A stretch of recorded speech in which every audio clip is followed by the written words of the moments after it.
Good morning students. मैंने एक बार आपको जो है संज्ञा पढ़ा चुकी हूँ। मैं आपको दोबारा फिर से अब एनुअल एग्ज़ाम के लिए रिवीजन हो रहा है। एग्ज़ाम तो अभी नहीं है, लेकिन फिर भी जो है दोबारा रिवीजन आपको करना है। इसको आप वीडियो देख के लिखेंगे और याद करेंगे। संज्ञा शब्द का अर्थ है समधन ज्ञान, मतलब सम्यक ज्ञान, अर्थात किसी वस्तु विशेष का ज्ञान कराने वाले पद को हम संज्ञा कहते हैं। व्याकरण में संज्ञा नाम को कहते हैं। संज्ञा में जो कुछ भी विद्यमान है अथवा वर्णित है उस सबको हम किसी न किसी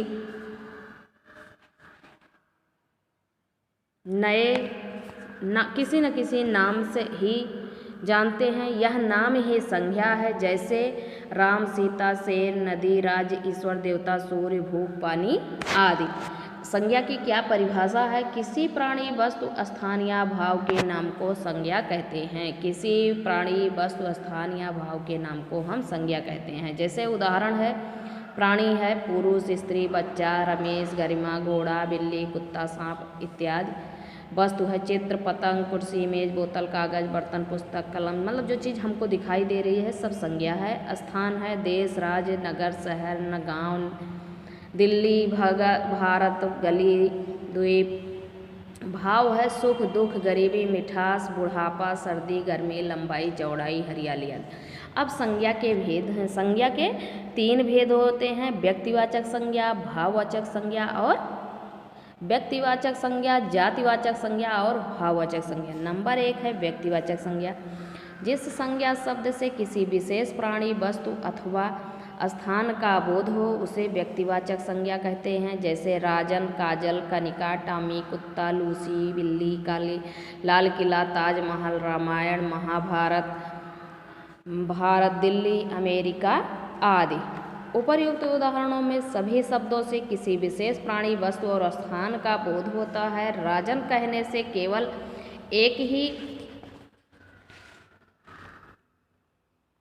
लड़के का बोध होता है। काजल कहने से भी केवल एक ही लड़की का बोध होता है। ताजमहल कहने से केवल एक ही इमारत का बोध होता है। रामायण कहने से एक ही पुस्तक का बोध होता है। इसी प्रकार भारत कहने पर भी किसी एक ही देश का बोध होता है। अतः ये व्यक्तिवाचक संज्ञा के उदाहरण हैं। दूसरा है जातिवाचक संज्ञा। जिस संज्ञा शब्द से किसी प्राणी, वस्तु या स्थान की संपूर्ण जाति का बोध हो और उसे जातिवाचक संज्ञा कहते हैं। जैसे लड़का, लड़की, स्त्री, पुरुष, शेर, पुस्तक, इमारत, देश, राज्य, नगर आदि। ठीक, तो उपर्युक्त उदाहरणों में सभी शब्द प्राणी, वस्तु, स्थान की पूरी जाति का बोध कराते हैं। लड़का कहने से किसी एक विशेष लड़के का बोध नहीं होता, बल्कि लड़का जाति में आने वाले सभी लड़कों का बोध, चाहे वह मोहन हो या सोहन, तरुण। शेर कहने से किसी एक शेर का बोध नहीं होता, वरन शेर जाति के सभी पशुओं का बोध है। इसी प्रकार पुस्तक कहने से सभी पुस्तकों का बोध होता, फिर चाहे वह गोदान हो, महाभारत हो या रामायण। अतः ऐसे शब्द जातिवाचक संज्ञा कहलाते हैं। व्यक्तिवाचक संज्ञा का जातिवाचक संज्ञा के रूप में प्रयोग। व्यक्तिवाचक संज्ञा का प्रयोग किसी एक विशेष प्राणी, वस्तु या स्थान के लिए होता है, किंतु जब उसके गुण अन्य प्राणी आदि में पाए जाते हैं तब उसका प्रयोग जातिवाचक संज्ञा के रूप में भी होता है। जैसे विभीषणों के कारण ही भारत पतन के गर्त में चला गया। प्राचीन युग में घर घर में सीता एवं सावित्री थी। उपर्युक्त उदाहरणों में विभीषण, सीता एवं सावित्री का प्रयोग व्यक्तिवाचक संज्ञा के रूप में नहीं हुआ है। यहाँ विभीषण का अर्थ रावण का भाई नहीं, वरन देशद्रोही है। इसी प्रकार सीता का अर्थ जनक की पुत्री तथा सावित्री का सत्यवान की पत्नी नहीं है, वरन इन दोनों का अर्थ पतिव्रता स्त्री से है। इस प्रकार इनका प्रयोग क्रमशः देशद्रोहियों तथा पतिव्रता स्त्रियों के लिए हुआ है, अर्थात इन व्यक्तिवाचक संज्ञाओं का प्रयोग जातिवाचक संज्ञा के रूप में हुआ है।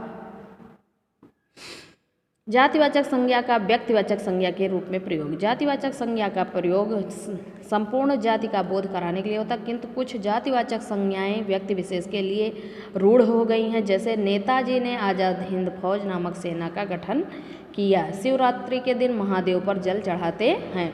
उपर्युक्त उदाहरणों में नेताजी का अर्थ सभी नेताओं नहीं वरन सुभाष चंद्र बोस हैं। इसी प्रकार महादेव का अर्थ सभी महान देवों नहीं वरन शिव हैं। इस प्रकार जातिवाचक संज्ञा नेताजी एवं महादेव का प्रयोग व्यक्तिवाचक संज्ञा नेताजी, सुभाष चंद्र बोस तथा शिव के रूप में हुआ है। नंबर 3 है अब भाववाचक संज्ञा।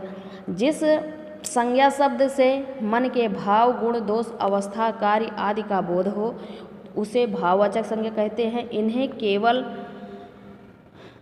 अनुभव किया जा सकता है, इसलिए इन्हें भाववाचक संज्ञा कहते हैं। जैसे मिठास, सुंदरता, बुढ़ापा, थकावट, सर्दी, गर्मी, शत्रुता, बीमारी, चाल, हरियाली, कड़वाहट, मानवता, लालिमा आदि। उपर्युक्त उदाहरणों में सभी शब्द किसी न किसी भाव, गुण, दोष आदि का बोध कराते हैं। इन सबको स्थूल रूप में न तो देखा जा सकता है और न छुआ जा सकता, केवल महसूस किया जाता है। ये सभी भाववाचक संज्ञाएं हैं। इतना आप लोग इस वीडियो में आप लोग देखिए, वीडियो देख के राइट करिए और याद करिए। ठीक, वीडियो देखने के बाद नेक्स्ट टॉपिक में मैं अगला टॉपिक बताऊंगी। Thank you.